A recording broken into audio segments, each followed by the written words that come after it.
Welcome to Mastery Podcast, where stories unlock the secret to an empowered and abundant life. Today, we have with us Derrick Calvert. Derrick's transformative journey from a first-generation college student to a passionate educator and corporate leader. He embodies the power of relationships in unlocking human potential. As a teacher, his classroom became a heaven of growth, nurturing student skills and self-discovery. Now, Derrick advocating for safe psychological ecosystems. Derrick's path underscores the synergy between culture and safety, fostering personal and collective growth. So join me as we discuss Derrick's inspiration philosophy on psychologically safe environments. Derrick is also a wonderful father of two gorgeous, beautiful children, a girl and a boy. And what is your daughter's name, Derrick? My daughter's name is Layla. Layla, and your boy? My son's name is Adonis. Adonis, beautiful, beautiful. They are cute kids, and I'm sure you're a great father. Welcome, Derrick. How are you doing today? I'm doing well. Thank you so much for having me. Thank you for being here. You're like a wealth of knowledge about empowering and inclusivity. Derrick, let me ask you a few questions. First, what do you mean by psychologically safe environment? Yeah, that's a really, really good question. And so when we think about psychologically safe environments, the first thing I think comes to mind is culture, right? And there is a distinct difference between psychologically safe environments and culture. When we think about culture, it's something that we walk into, right? If I'm going into an organization or I'm joining a company, they have a culture, which is kind of what we do here in our organization, right? We work hard. We start meetings 5 minutes early, or we end meetings 5 minutes late, right? That's a culture, right? But a psychologically safe environment is, how do I feel in that culture? Right? So that culture is already established, but that psychologically safe environment, it has to be something that I feel and I feel safe in, right? And so I also make a distinction between environment and ecosystem, right? A lot of people ask me, why do you say ecosystem as opposed to environment? Because like culture, environment is just a setting, right?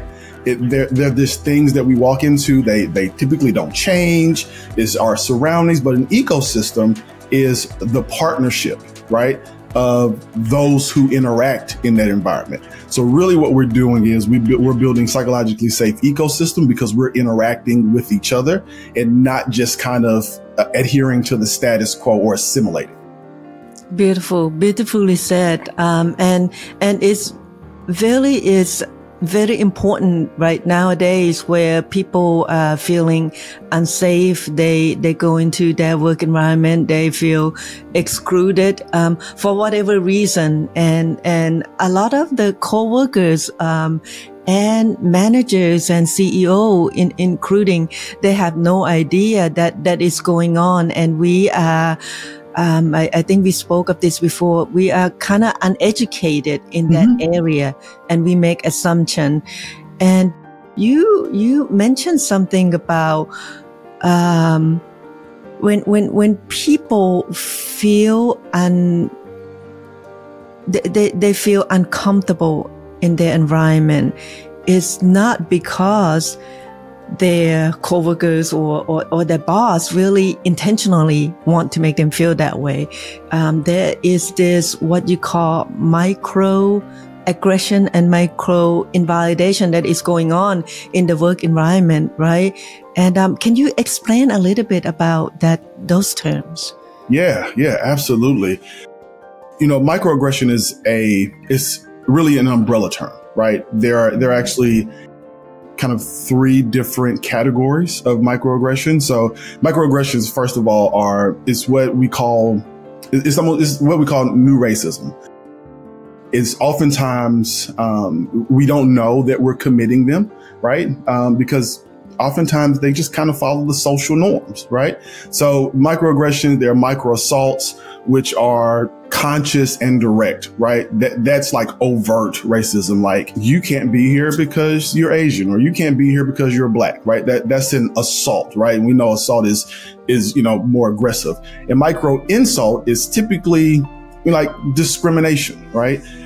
And then we have the micro invalidation, which means that I'm actually ignoring the lived experiences of others, right? And so they can be verbal, they can be behavioral, or they can be actual systematic. And so those microaggressions, whichever category they kind of fall in, they make us feel uncomfortable, right? And depending on where you kind of are on the spectrum, so to speak, it really depends on how that depends on how you handle it, right? So I'll give you an example. As an African American man who has worked in education, only about 2% of African American men work in education, right? And so I oftentimes would experience microaggressions, often not purposely, oftentimes, but because I'm the extreme minority. So I might get things like, "Oh, Derrick, you're so articulate," right? Okay, well, what did you expect? Or I'll get something like, "You're a credit to your race," right? "Oh, I didn't know that you like to read." Like things like that, right? That kind of make you feel uncomfortable.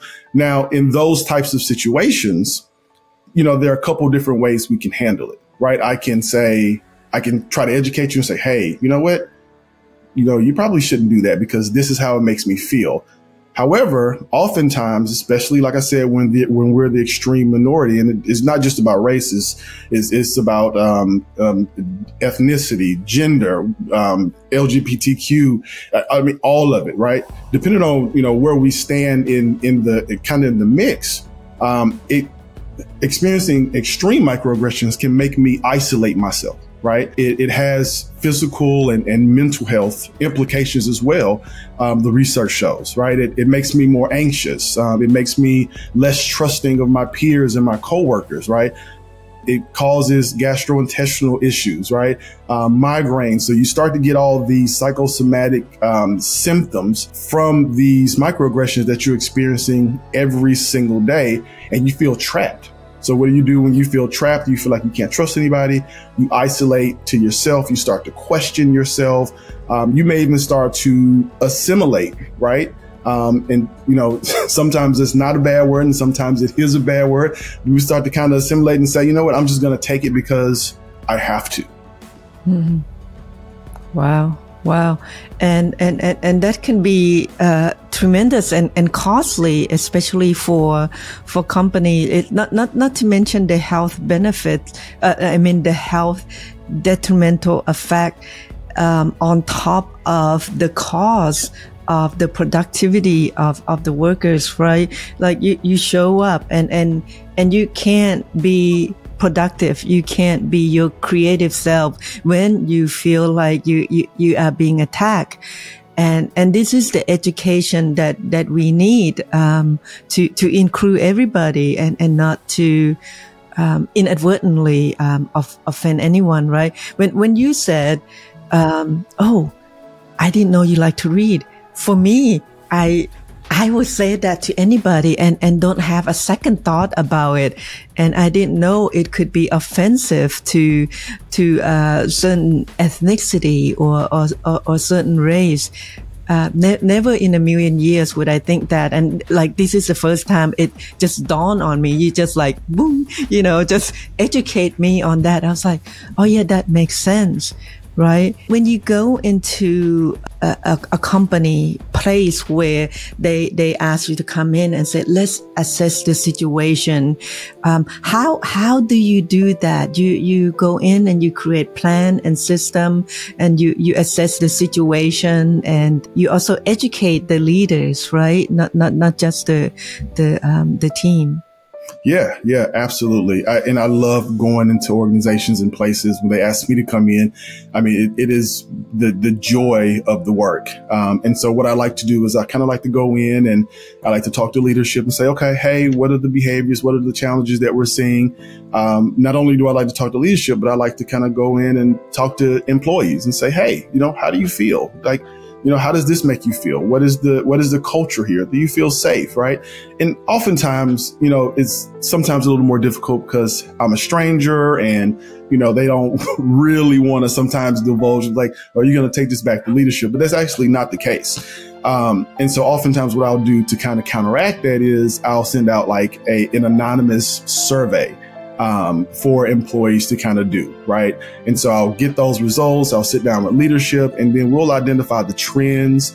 We'll categorize them and we'll kind of pull out the big three things. And so my favorite question to ask as I'm surveying is, what are the three things that no matter where we go in the organization, no matter what department we're in, what are the big three things that we should see? And so once we've identified that and we've categorized and we've themed everything, then we can kind of start our work.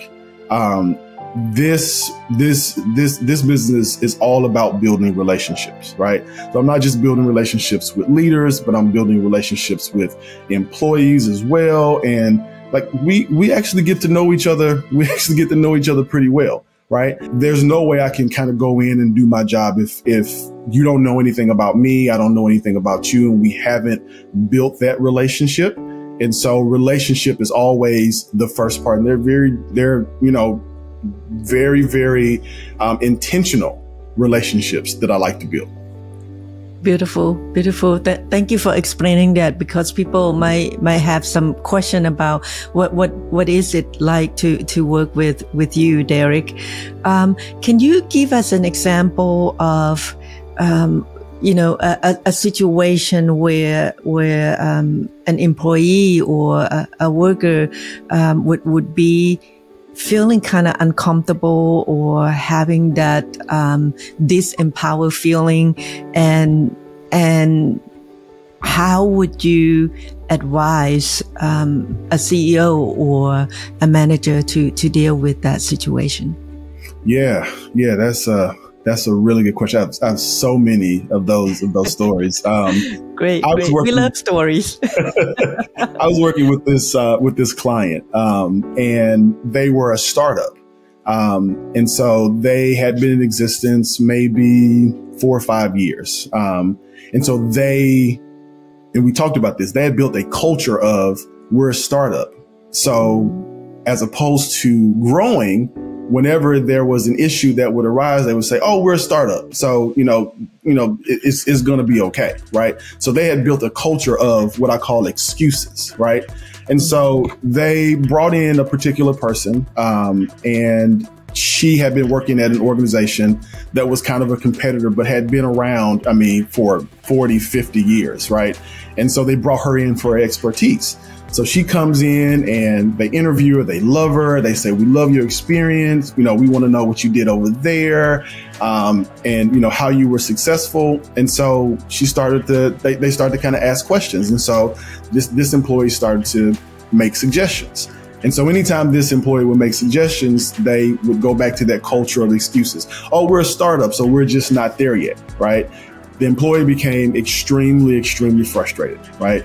After a while, it's like, okay, well, you brought me in for my experience to help, but you're not taking any of, the advice that I'm providing. You're saying that we're a startup. So you know what? I'm just going to be disengaged. And that's what happened. The employee was disengaged. The employee was a flight risk. They were afraid that the employee might leave and go to another organization, and they really couldn't afford to lose her. And so my advice to the CEO and the director was, we need to reset the relationship, right? At this point, this employee is like, I don't want any parts of this. I'm just here. I'm just doing my job. Don't ask me anything. And I said, we need to reset the relationship.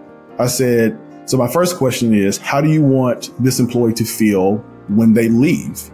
They said, well, I want them to feel empowered. I want them to feel fulfilled, right?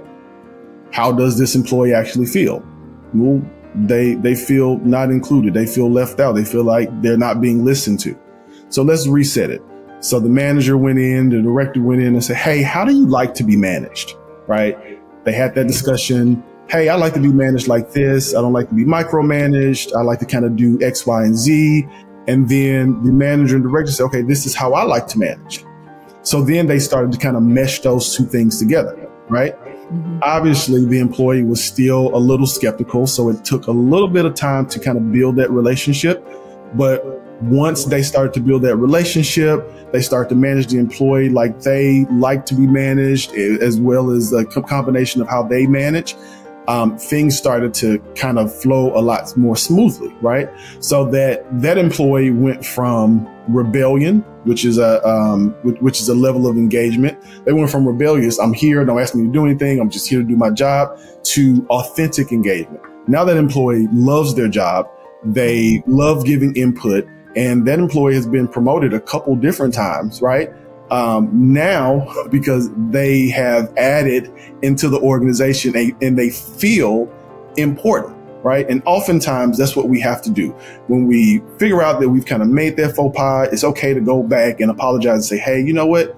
I messed up. I don't think we got off on the right foot. Let's build a relationship. Let's kind of reset. And it worked wonders. Wow. Wow. Beautiful. That's a great example there. And, several things was going through my mind while you were talking about that. It's not just about this huge organization, right? It's, even when you have small business, even when you manage one person, mm-hmm. You need to have that relationship of inclusivity and empowerment. And how can you allow your team members? They're not just the worker, right? They're your team members. They're the worker bees that make your organization successful. Absolutely. And even if it were just one person, yeah. two people, three people, you need this skill to not to manage, but to lead your team effectively. There you go. Beautiful. I love that. I love that. And you have a website, and I want to ask you about this. Your website is called empower52.com, and the empower, obviously, you go in and you support the organization to empower their team members. And at the same time, what does 52 stand for? Yeah, really good question. When I was kind of building my organization, and I went through several iterations, several names, I literally have a composition book of 40 pages of different names, and, what sounds right, what feels right. And so I got to empower, and I want to empower people, right, to feel included, to be able to come into spaces and be their full selves. And the 52 stands for 52 weeks in a year, right? So I want people to be empowered every single day, 52 weeks a year. 52 weeks a year, every hour, every second that they're in the organization. Be empowered to feel included, to be your full self, to bring yourself to the space and feel safe. Nice. I love that. I previously talked to a guest, a podcast guest of mine, and his philosophy is every day is the best day of my life. Derrick, you have like several workshops, and I like all of them. And there is one that called Building a Mindset of Collaboration. And can you talk a little bit about that? Yeah. My philosophy, when we're, and I don't like to say manage, when we're leading people, when I typically go into leaders, I use the 3 C's, right? I'm a coach, I'm a consultant, and I'm a collaborator, right? Mm-hmm. And those things aren't, they don't operate, singly, right? I vacillate between the three of them, right? I'm coaching when I'm kind of pushing you and I'm your cheerleader and say, hey, we can do this, right? I'm a consultant when I'm like, hey, these are the things that need to be done and these are the deadlines they need to be done in. And I'm collaborating with you when I'm actually sitting with you and I'm saying, how can we do this together? I actually don't know the answer and I don't want to know the answer. I just want to workshop with you to find that answer. So that workshop, building a mindset of collaboration, is how can we work together? Now, working together comes with several different things. I have to know your work style. I have to know, again, how you like to be managed, how you like to be acknowledged, how you like to be celebrated. I have to know, I have to really know about you, right? Because when we're working closely in collaboration with someone, it's super important, again, those relationships. So when we're building that mindset of collaboration, we're really synergized or syncing our minds together to develop a product. The work is equally distributed. I'm bringing my talents to the table. You're bringing your talents to the table. And then where we both lack, we're kind of making those spaces up for each other. Nice. That's beautifully said. And, I agree with you 100%. That is really a good thing to know, especially when you're leading a team, right?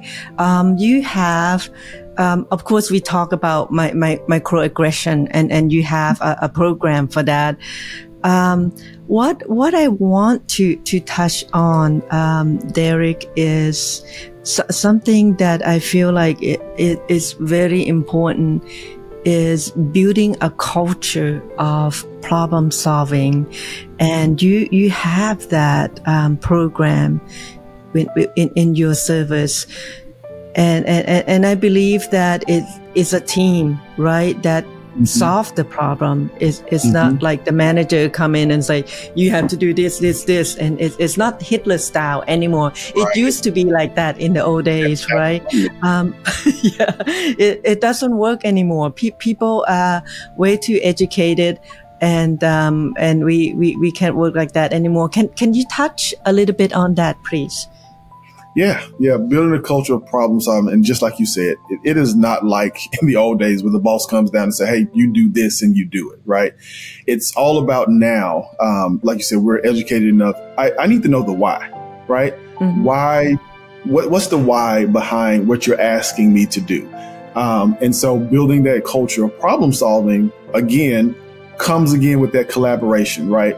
Where we both recognize that there is an opportunity, right? There's an opportunity here that it may be slowing down production. It may be disengaging employees. And so how do we come together and figure that out?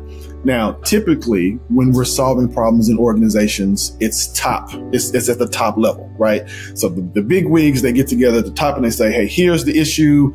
These are the things we're going to do. And then they push it out to the employees. Well, in my system, what happens is it's inclusive.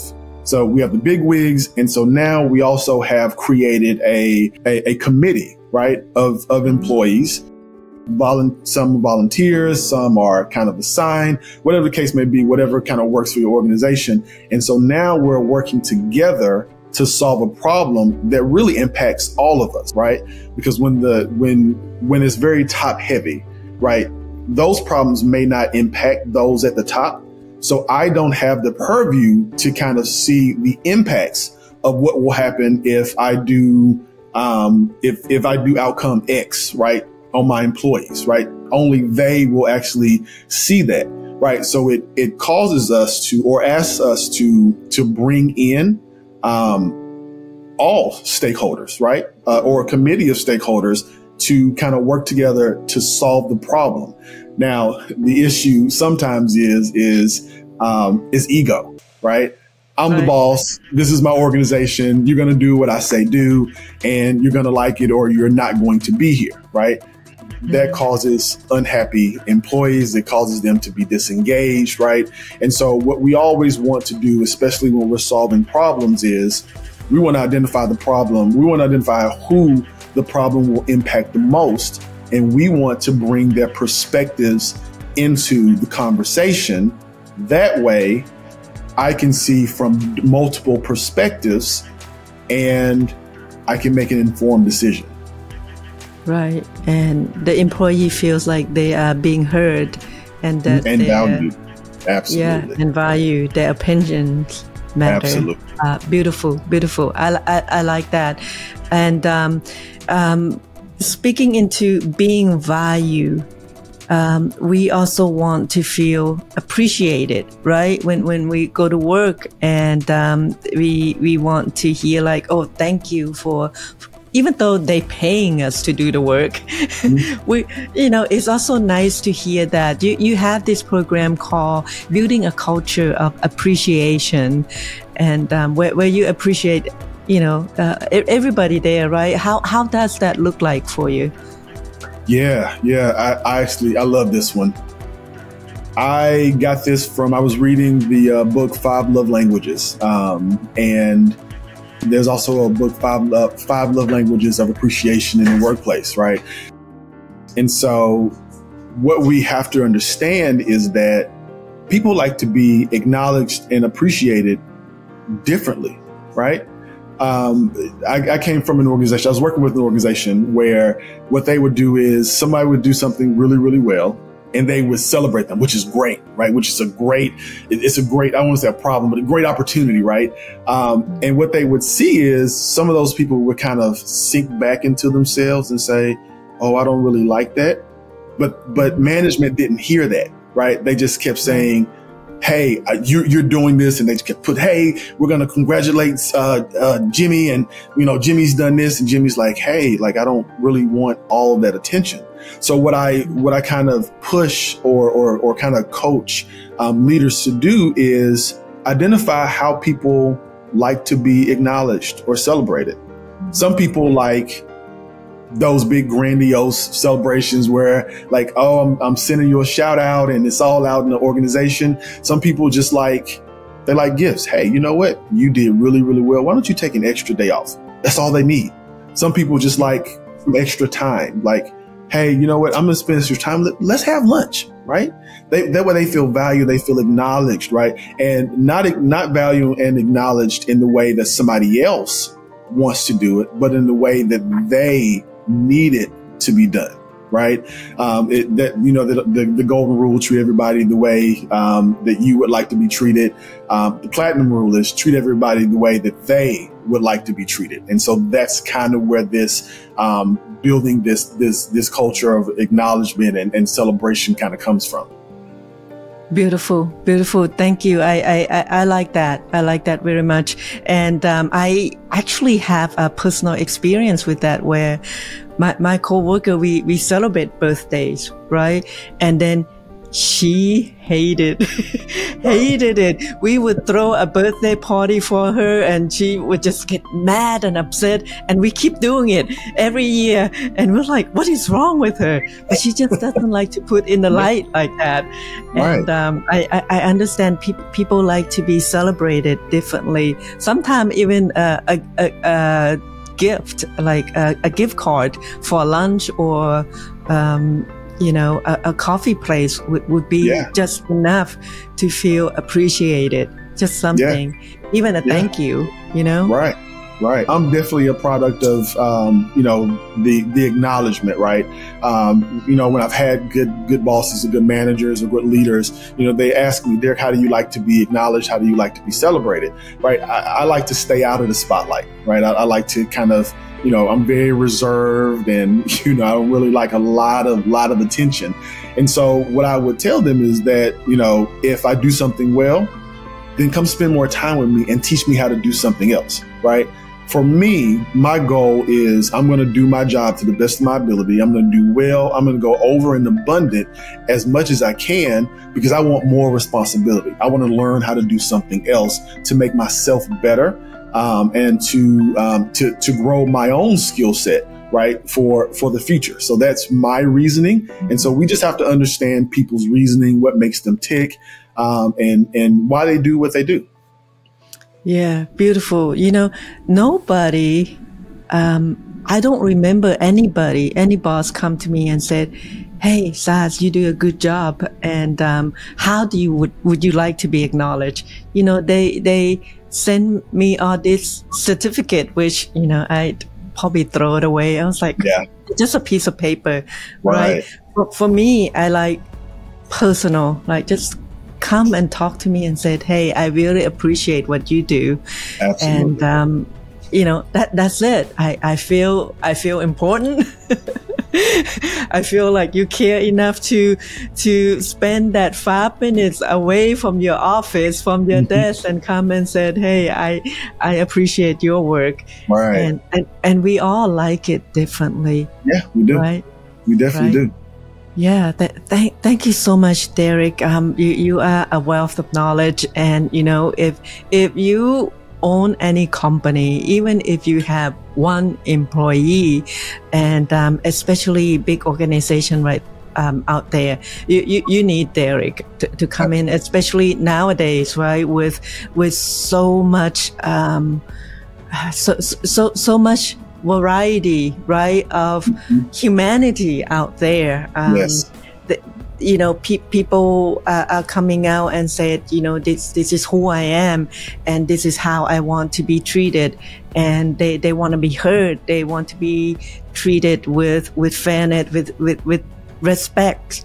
And we need to educate ourselves with that. Absolutely. And we can find, for companies out there, you can find Derrick on his website, www.empower52.com. You also have a Twitter at empower_52, and the Instagram at empower_52. And we'll also put the link down there where you can just click down below and find Derrick. Derrick, thank you so much for being here. And I learned a lot. I'm sure definitely our listener learn a lot. And thank you, listener out there, for sticking with us all the way to the end. And we hope we provide you with so much value. And please come back again and listen to us. Absolutely. Thank you, Derrick. Thank you so much for having me.